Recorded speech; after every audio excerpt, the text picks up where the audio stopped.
एक पीढ़ी से दूसरी पीढ़ी के लक्षणों के स्थानांतरित होने की प्रक्रिया को आनुवंशिकी कहते हैं। हाँ, नई जातियों की उत्पत्ति में आनुवंशिकी की महत्वपूर्ण भूमिका है।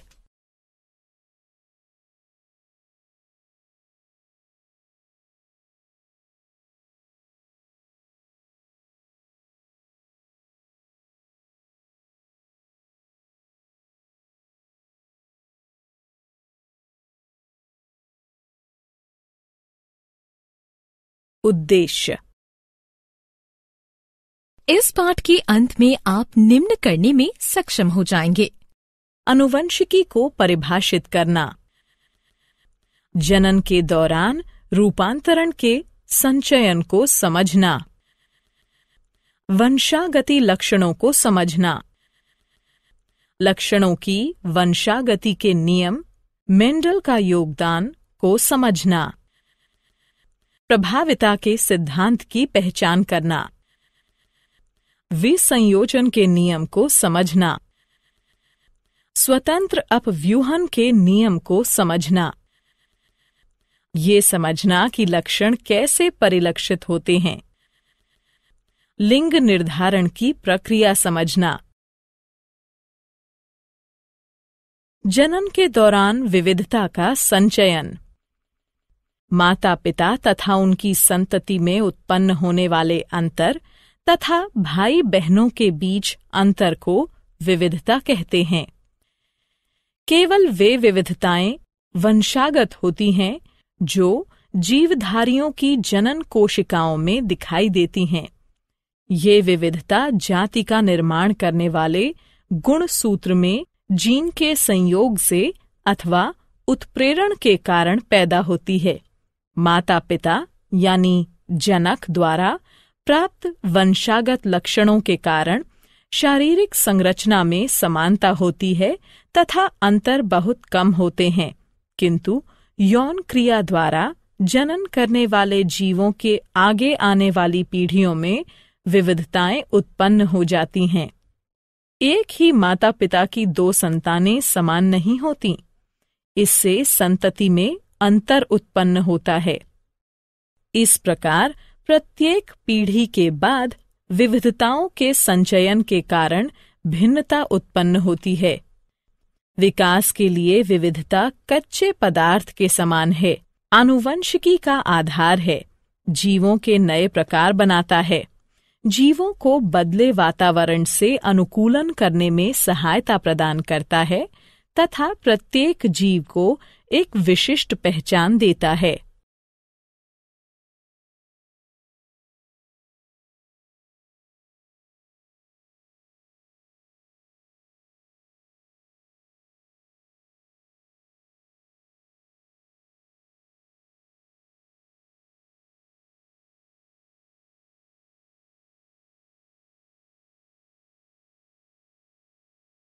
वंशागत लक्षण जो विशेषक व्यापक पदार्थों द्वारा नियंत्रित होते हैं तथा माता पिता द्वारा विरासत में प्राप्त होते हैं, वंशागत लक्षण कहलाते हैं।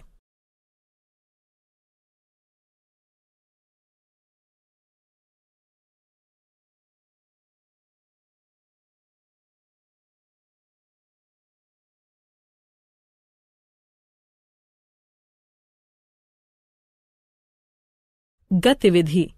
मनुष्य के कान 2 प्रकार के होते हैं, मुक्त कर्णपाली वाले कान, जुड़े कर्णपाली वाले कान। हम दूसरे सभी के कानों का निरीक्षण करके वंशागति की प्रक्रिया को अधिक अच्छी तरह से समझ सकते हैं। हम देखते हैं कि हमारे कुछ मित्रों की कर्णपालियां मुक्त हैं, जबकि कुछ एक की कर्णपालियां जुड़ी हुई हैं।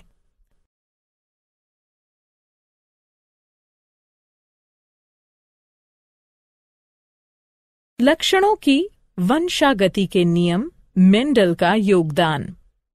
लक्षणों की वंशागति के नियम इसलिए आए क्योंकि माता पिता दोनों समान रूप से आनुवंशिक पदार्थ डीएनए का योगदान बच्चे के लिए करते हैं। इस प्रकार प्रत्येक लक्षण माता तथा पिता दोनों के लक्षणों से प्रभावित हो सकता है। पीढ़ी दर पीढ़ी लक्षणों की वंशागति का अध्ययन करने के लिए ग्रेगोर जॉन मेंडल ने 1856 में 7 दृश्य विपरीत लक्षणों वाली मटर पर प्रयोग किए।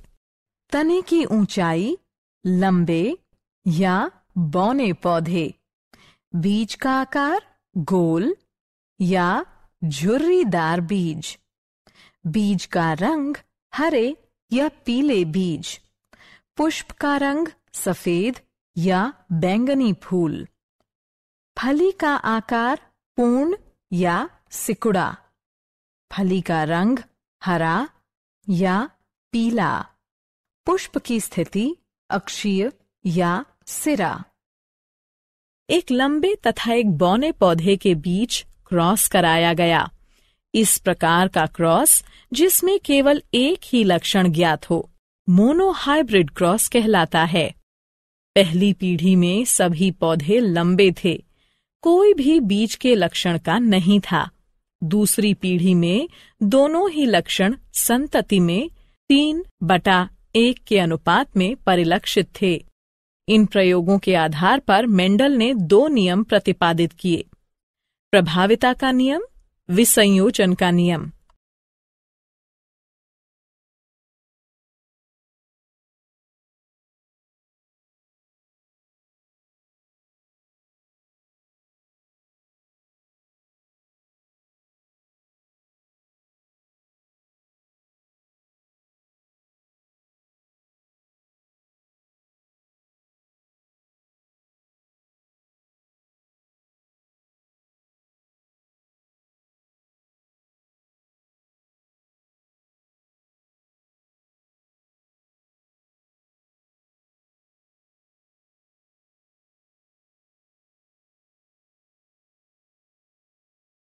प्रभाविता का नियम। मेंडल ने कहा कि 2 विपरीत लक्षणों में से संतति में केवल एक ही लक्षण F1 पीढ़ी में परिलक्षित होता है। वे लक्षण जो कि प्रथम पीढ़ी में परिलक्षित हैं, अर्थात लंबाई, यह प्रभावी लक्षण है, जबकि जो लक्षण प्रथम पीढ़ी में परिलक्षित नहीं है, अर्थात बौनापन, तो ये अप्रभावी लक्षण है। विसंयोजन का नियम।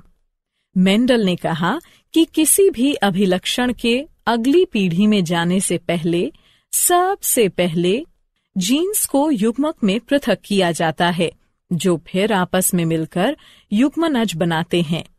इसी प्रकार अपने प्रयोग में मेंडल ने बीज के 2 अभिलक्षण चुने: बीज का रंग पीला या हरा, बीज का आकार गोल या झुर्रीदार। इस प्रकार के क्रॉस जिसमें एक ही समय में 2 अभिलक्षणों पर विचार किया जाता है, द्विसंकर या डाई हाइब्रिड क्रॉस कहलाते हैं। प्रथम पीढ़ी में सभी पौधों के बीज गोल तथा पीले रंग के हैं, इसलिए गोल तथा पीला प्रभावी लक्षण हैं, जबकि हरा तथा झुर्रीदार अप्रभावी लक्षण हैं।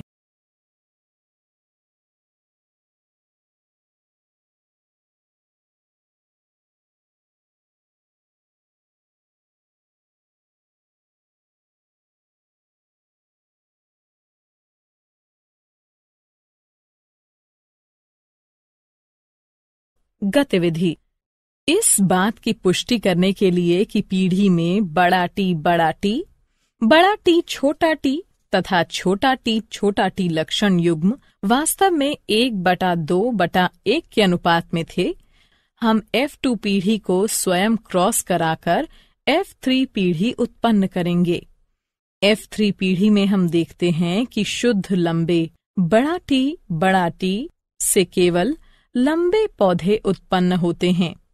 शुद्ध बौने छोटा टी से केवल बौने पौधे उत्पन्न होते हैं, जबकि संकर लंबे बड़ा टी छोटा टी से उत्पन्न संतति 3/1 के अनुपात में होती है, 3 लंबे तथा 1 बौना। इस प्रकार हम ये निष्कर्ष निकाल सकते हैं कि लंबाई बौनेपन पर प्रभावी है। स्वतंत्र अपव्यूहन का नियम। जनक पीढ़ी में अभिलक्षण के स्रोत के परे अगली पीढ़ी में प्रत्येक अभिलक्षण स्वतंत्र रूप से वंशागत होते हैं। प्रत्येक जीन सेट डीएनए के एक अकेले धागे के रूप में नहीं, बल्कि स्वतंत्र टुकड़ों के रूप में होता है, जिसे गुणसूत्र कहते हैं। इस प्रकार प्रत्येक कोशिका में गुणसूत्र की 2 प्रतियां होती हैं, एक नर जनक तथा दूसरी मादा जनक के लिए। जाति के डीएनए के स्थायित्व को सुनिश्चित करने के लिए प्रत्येक गैमीट हर एक जोड़े के लिए एक गुणसूत्र लेता है जब 2 युग्मक संयोग करते हैं।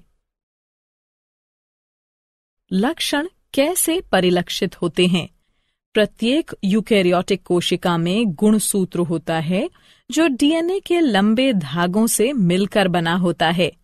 डीएनए में एक कोड होता है जो कोशिका को निर्देश देता है कि अगली पीढ़ी में कौन सा अभिलक्षण परिलक्षित होगा। डीएनए का वह भाग जिसमें अभिलक्षण का कोड होता है जीन कहलाता है। प्रत्येक कोशिका में गुणसूत्र की 2 प्रतियां होती हैं, पिता से 1 तथा माता से 1। प्रत्येक गैमीट माता पिता से 1 क्रोमोसोम लेता है। 2 गुणसूत्रों के मिलन पर अगली पीढ़ी में जाने वाले अभिलक्षणों की कुल संख्या नियत रहती है, जिससे डीएनए का स्थायित्व सुनिश्चित होता है।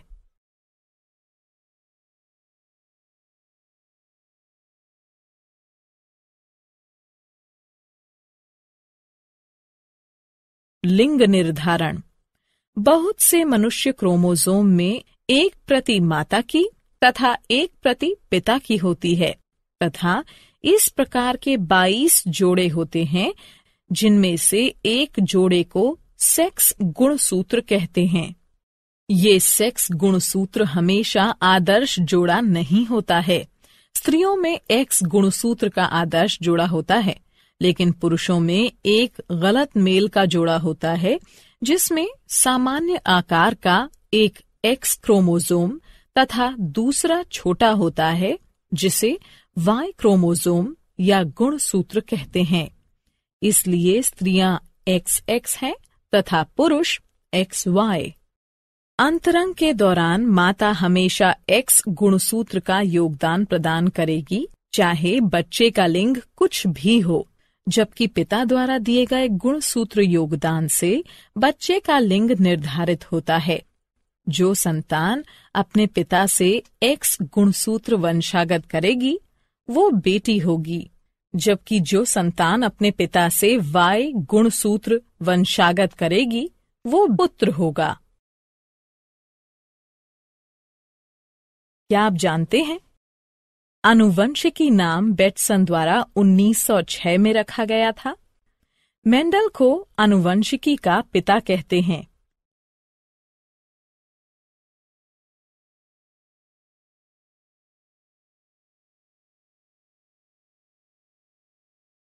सारांश। आइए जो कुछ हमने सीखा है उसे संक्षेप में दोहराएं। पिछली पीढ़ी से वंशागति में एक मूलभूत शारीरिक संरचना तथा साथ में अगली पीढ़ी के लिए उपयुक्त बदलाव दोनों मिलते हैं। वंशागति के नियम उस प्रक्रिया का निर्धारण करते हैं जिससे लक्षण विश्वसनीयता पूर्वक वंशागत होते हैं। पिता तथा माता दोनों समान मात्रा में आनुवंशिक पदार्थ का योगदान बच्चे के लिए करते हैं। मेंडल ने अपने जनन प्रयोगों के लिए विपरीत अभिलक्षणों वाली 7 जोड़ी मटर का प्रयोग किया। F1 पीढ़ी में मोनोहाइब्रिड क्रॉस से मेंडल द्वारा प्राप्त सभी पौधे लंबे थे। F2 पीढ़ी में सभी पौधे लंबे नहीं थे तथा उनमें से 1/4 बौने थे। इन क्रॉस के द्वारा प्रभाविता नियम तथा संयुग्मों की शुद्धता या विसंयोजन नियम कार्यकारी हुआ। डाई हाइब्रिड क्रॉस में मेंडल को F2 पीढ़ी में 9/3 1/3/1 का अनुपात प्राप्त हुआ। इससे स्वतंत्र अपव्यूहन के नियम की खोज हुई। जीन डीएनए से बनते हैं जो लक्षणों की अभिव्यक्ति के लिए आवश्यक प्रोटीन का निर्माण करते हैं। मनुष्य में किसी भी व्यक्ति का लिंग आनुवंशिकी द्वारा निर्धारित होता है। मनुष्यों में गुणसूत्र के 23 जोड़े होते हैं। 23वें जोड़े को लिंग गुणसूत्र कहते हैं। स्त्रियों में XX प्रकार के सेक्स गुणसूत्र होते हैं, जबकि पुरुषों में XY प्रकार के सेक्स गुणसूत्र होते हैं। इस प्रकार पुरुषों में 44+XY युग्म तथा स्त्रियों में 44+XX युग्म के गुणसूत्र होते हैं। जीवधारियों के सामान्य लक्षणों में शारीरिक कार्यकारी अथवा व्यवहारिक बदलाव को रूपांतरण कहते हैं।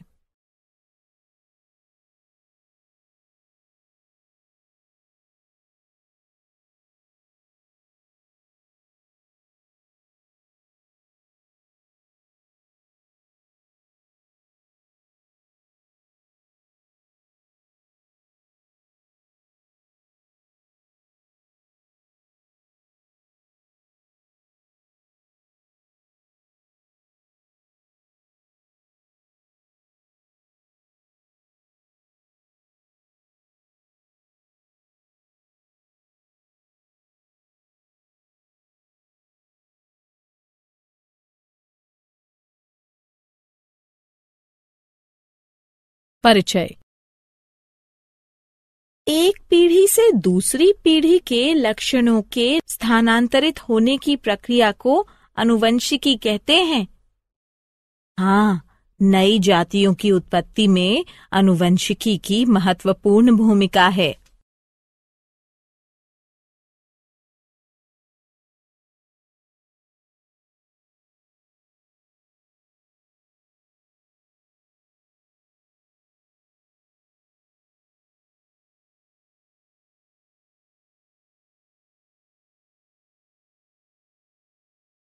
उद्देश्य। इस पाठ के अंत में आप